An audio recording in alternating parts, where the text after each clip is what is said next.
these compounds change our sexual values around, and a society using psilocybin on a regular basis would dissolve this male dominance hierarchy and replace it, I think, with the glue of an orgiastic and more egalitarian system.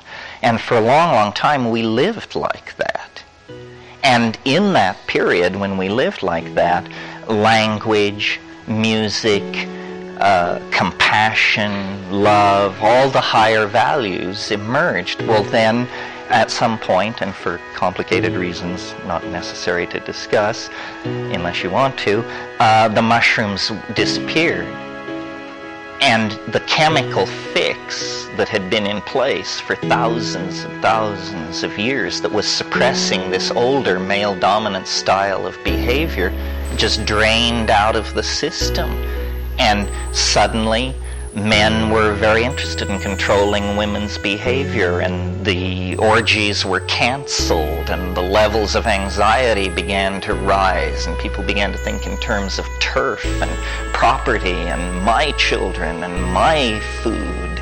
And in short, the hideous union of the animal and the spiritual that we meet in ourselves came into being. We are like the inheritors of a dysfunctional childhood or something. Something terrible happened to all of us in our past. For 100,000 years, we were at our most human, without material culture, living in a world of magic and song and sexuality and husbandry, living lightly on the land, herding cattle in the presence of mushrooms. This seems to be, that was the climax of the pre-technical phase. Well, then agriculture changed all that, created surpluses, ended nomadism, provided a raison d'etre for cities. The return of male dominance ended in god kings and standing armies. And then, we've had 5,000 years of this now, 6,000, 7,000, whatever, and we're at the end of our rope. The planet is at crisis. Our politicians are clueless.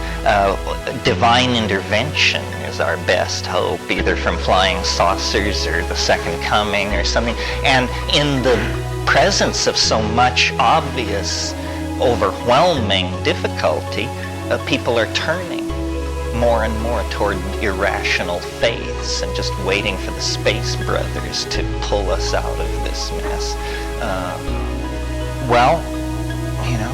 To quote a Grateful Dead song, you can't go back and you can't stand still. If the thunder don't get you, then the lightning will. This thing was set in motion 100,000 years ago. And now we are caught in the consequences of our forebears' stupid decisions or brilliant decisions, whatever. But we're being forced through. I mean, I agree that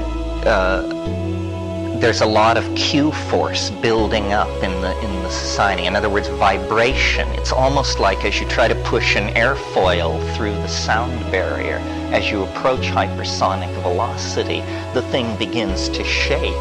And if it hasn't been correctly designed, the wings will tear off.